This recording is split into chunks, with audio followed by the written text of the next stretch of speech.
Interruption, but I'm Pablo Torre. Wilbon is off, but he says he watched yesterday's show and he has issues with you, Tony. I'm Tony Cornagher. Wilbon? No, doesn't ring a bell. Not for me. No. You know the bald guy loves Chicago, but is in Arizona for some reason all the time, despite his love for Chicago. That guy? No? What are his issues? I'll bet they're about Chris Paul. You know, look, Chris Paul just signed a $120 million contract. He doesn't have any issues, and nobody should have any issues for him. Welcome to PTI, boys and girls. Wilbon doesn't have time to host today, but he apparently has time to watch. So here to do his work is our great friend from the ESPN Daily Podcast, Mr. Pablo Torre. A little weaker than yesterday, and we begin today with an outlier in the NFL in terms of vaccinations. The Minnesota Vikings have the lowest vaccination rate in the league at 64.5%. Most teams are at 85% or higher.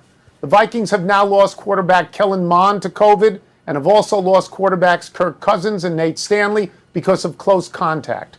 According to NFL protocols, that means Cousins and Stanley had not been vaccinated. They're all out 5 to 10 days. Pablo, where does vaccine hesitancy leave the Vikings? It leaves the Vikings feeling, Tony, like their most indispensable, irreplaceable players are also being wildly irresponsible. And I say that not just because of the whole public health crisis thing. I say that because it feels like they actually don't love football as much as they'd like us to believe that they do. And the fact that Mike Zimmer, the very old school coach of the Vikings, is as publicly exasperated about this as anybody tells you this is not about politics, this is not about public health, this is about needing guys to play in football games, and the vaccine, for reasons of policy and reasons of medical reality, is the best way to ensure that, and you don't have a quarterback that is ready under those circumstances.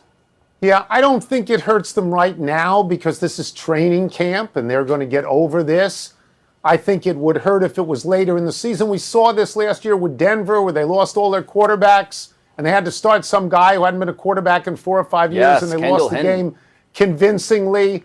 I find it really odd. I would say amazing, but I'll just say really odd that all 3 quarterbacks had not been vaccinated. I remember that last year Kirk Cousins famously said, if I die, I die. And now he walked that back, but he didn't walk it back enough to go get a vaccine. I think you're headed in this direction, and I'm going to say this. People say of football all the time that it is the ultimate team game, that it's all for one and one for all.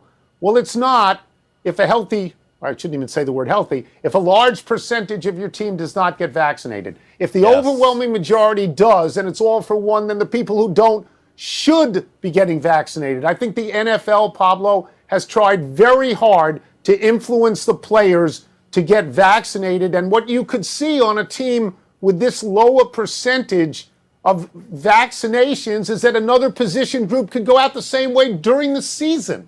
Absolutely. And it's telling, by the way, that like big picture, 90% plus of NFL players in the general population of the league, they've gotten at least one shot. So these are the outliers, but I do think it's fair to point out the NFL very brilliantly has decided to say, look, all these football cliches, the best ability is availability. That is something that can hold these players to account because what they are doing right now, to be very blunt about this, they're being bad teammates, Tony. If you can't play in the games, how good a teammate are you? No, I agree with that. And the NFL is not going to fool around this year and try to reschedule. They're going to forfeit. No, and when there's a forfeit, on the table, the people who have been vaccinated will also lose money. So that is the appeal to the team ethos here. And that's why the Washington football team within a week went from under 60% of vaccinations to 84%. So to me, what the Minnesota Vikings are facing right now, they want to correct that. They want to correct that.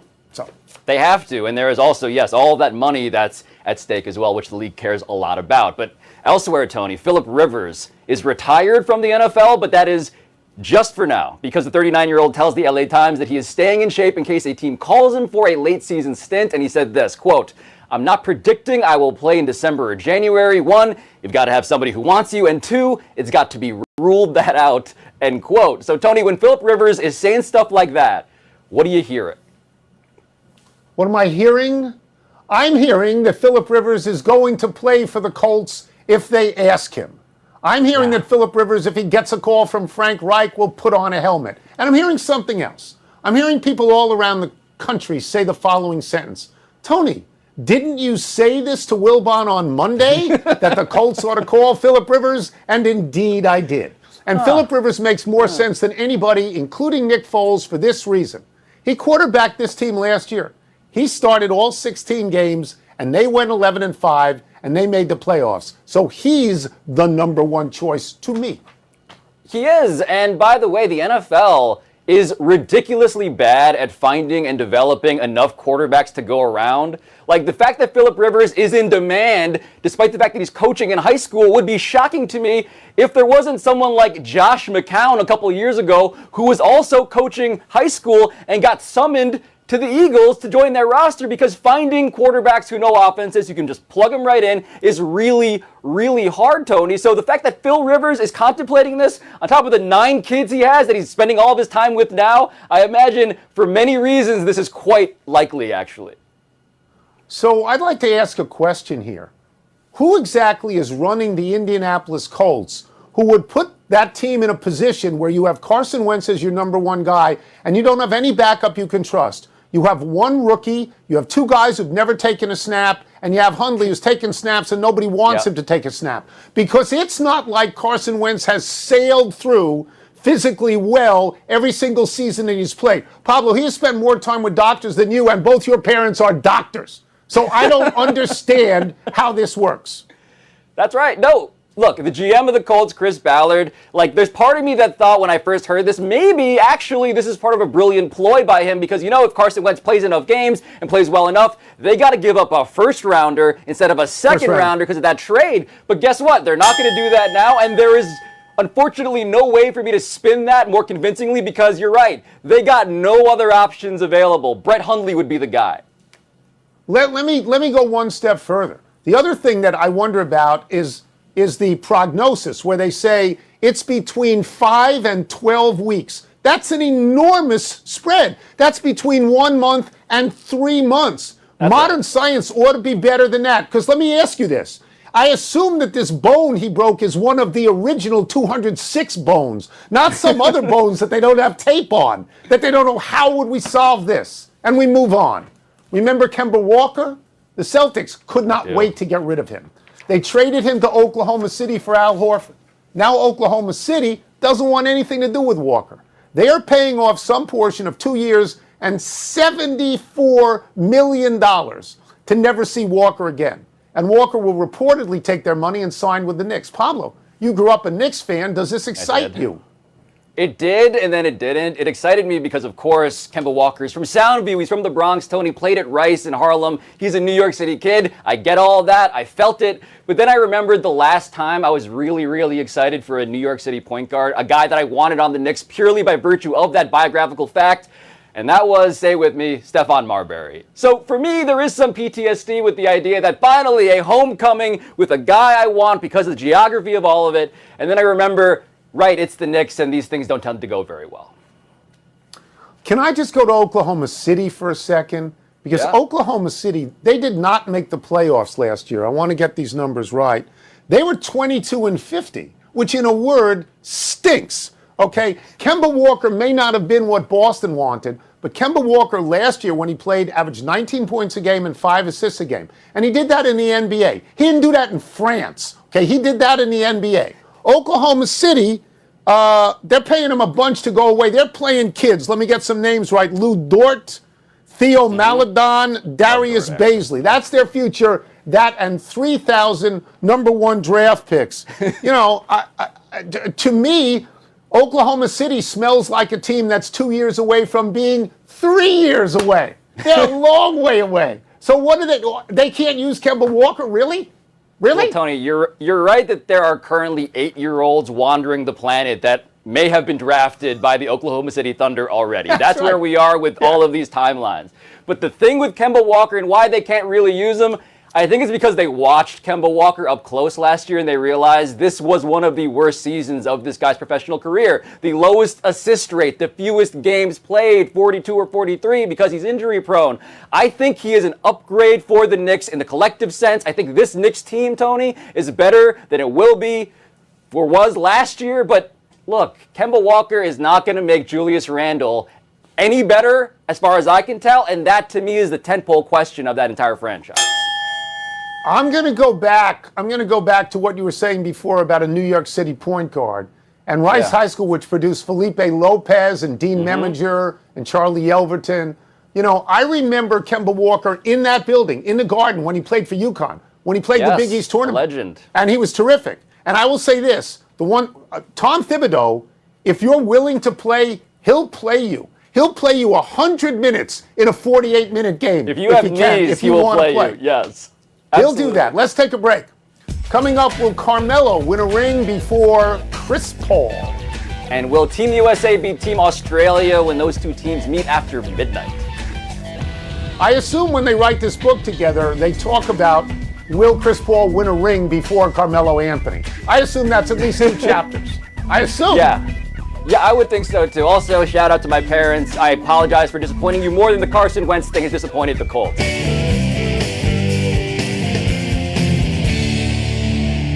Time for toss-up. 2 men enter, 1 man leaves, finishes the show, then remains in his chair in his attic, staring into the abyss and immediately regretting his decision to take the next 2 days off. No. What's first? Toss-up, more likely to win his first ring, Chris Paul or Carmelo Anthony?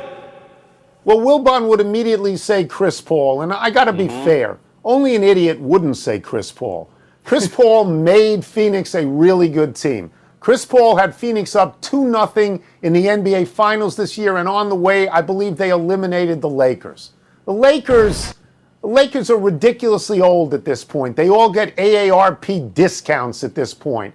And they play no defense at all. That it's going to look like the 101 as other teams go to the basket on the Lakers. And did I mention they were old and they wear New Balance sneakers like I do? So, of course, I will take Carmelo Anthony for this question because Carmelo Anthony won a college championship. He won Olympic championships. He needs this ring to hit for the cycle.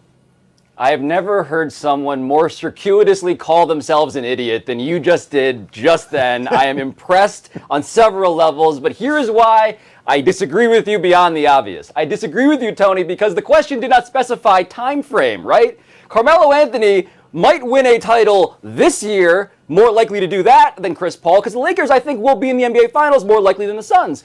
But the reality is Carmelo signed how long a deal? A 1-year deal. Because Carmelo and LeBron both know that 1 year might be all that guy has. Chris Paul has a 4-year deal, $120 million. I could win this game when one of the Thunder 8th graders gets drafted, Tony. That's how long I can wait before I win this one. Next. Toss-up, who you got in tonight's men's basketball semifinal? Team USA or Team Australia? So I was always going to say the United States because I actually believe that Kevin Durant is going to impose his will on this game and they're going to win this game. But a conversation I had today with Brian Windhorst on my podcast made that point even stronger to me. He pointed out that when Australia played against the United States in that exhibition game last month in Las Vegas, they went inside all the time because the United States doesn't have any real traditional big men that are any good. Yeah. And they scored, I believe, 22 baskets inside. And part of that combination was Aaron Baines in the middle. Big, strong Aaron Baines, played a lot of years in Boston. They need Aaron Baines to do that again. But, and there's always a but, against Italy, Baines left the bench in the middle of the game to go to the bathroom. He goes to the bathroom, he slips on the tile floor, he smashes his head, he's out. He's out for this game. Yeah. So, I mean, that to me, that's the clincher why I'll say the United States. Tony, this is really hard for me to hear, not just because I'm going to pick Australia anyway, but because Brian Windhorst told me that story on my podcast earlier this week, and I don't know who is cheating on who here in this podcast, Aaron Baines' love triangle with Brian Windhorst, but let's point this out. Australia has not lost in the Olympics. They've beaten the U.S. twice, and if Aaron Baines is ever the keystone to anything, then you're in trouble. Luckily, I think Australia has Joe Ingles and Patty Mills and my guy Matisse Thybulle from the Sixers. I feel good about being anti-patriotic under these circumstances. That's it. Let's take one last break, but still to come, Max Scherzer, Warrior God, is ready to take the mound for the Dodgers tonight. And if you've ever wondered why Lions coach Dan Campbell is so high energy, we may have an answer. So you really do like Australia in this? Because I really do like the United States. Oh.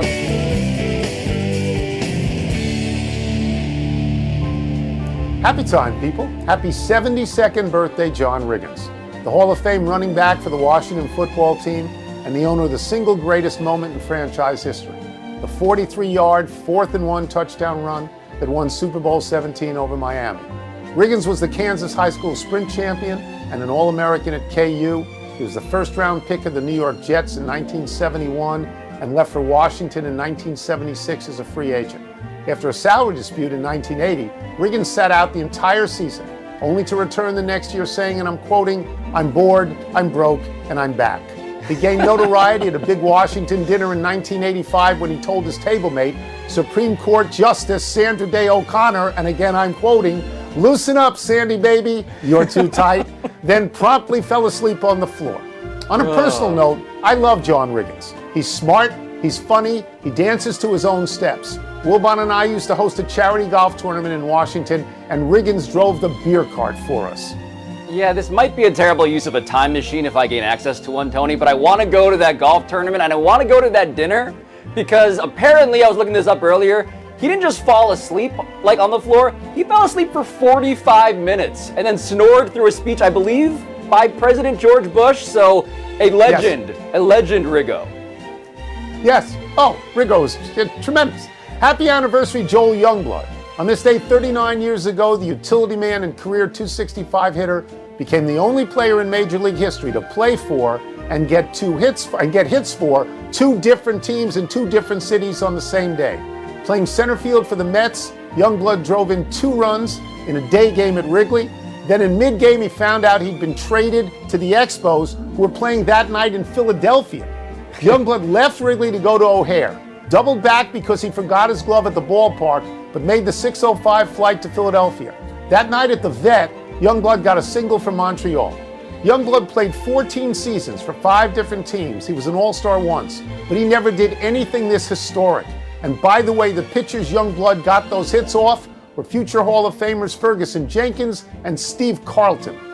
Man, so that guy, Joel Youngblood, absolutely on the medal stand of Youngbloods alongside Jack Youngblood, who played, I believe, with a broken leg in the Super Bowl and even more impressively in the Pro Bowl in 1980, and also that Dean Youngblood guy from that movie with Rob Lowe that came out when I was 1 year old. I think both of those are also on there. And also Jesse Colin Young and the Youngbloods, great rock and roll group. Happy trails to the world record in the bests. The track is bouncy. The track designer says it. It's bouncy. The shoes, also bouncy. I'm bouncy. I'm bouncing into the big finish. Lions coach Dan Campbell said he starts the day with 2 20-ounce coffees with 2 shots of espresso in each. Are you impressed? Morbidly impressed. Also keep in mind, caffeine is a laxative, so enjoy that mental image. Meanwhile, Miguel Cabrera hit his 498th home run. Is that a big deal? It's a big deal, but it's not as big a deal as when he hits number 500 and he joins 27 people in Major League history who have 500 or more. The Red Sox have lost 5 in a row. Is there cause for concern? There should be, because delusional Yankee fans, myself included, point out 5 back the Yankees are of the Red Sox. Meanwhile, the Dodgers reportedly signing Cole Hamels. Is that significant? Cole Hamels has pitched exactly 3 1/3 innings in the major leagues since 2019. No, the big deal is Scherzer. Scherzer goes tonight. Your He's boy, the guy who's yes. going to take him to the World Series. Last one, Shohei Ohtani's on the mound tonight against the Rangers. What are your expectations? They are high. He has a 3.04 ERA. He's 5-1. We talk about the home runs as we should all the time, but oh yeah, the guy is also insane as a pitcher. High expectations. Out of time. We will try and do better the next time, and I'm Tony Kornheiser. And I'm Pablo Torre. Thank you for watching. Please check out ESPN Daily on Apple, Spotify, or wherever you get your podcasts. And now, here's a show that we call Sports Center. It's good for you to do that podcast. I admire that. Podcasters should stay together. Tracy Callahan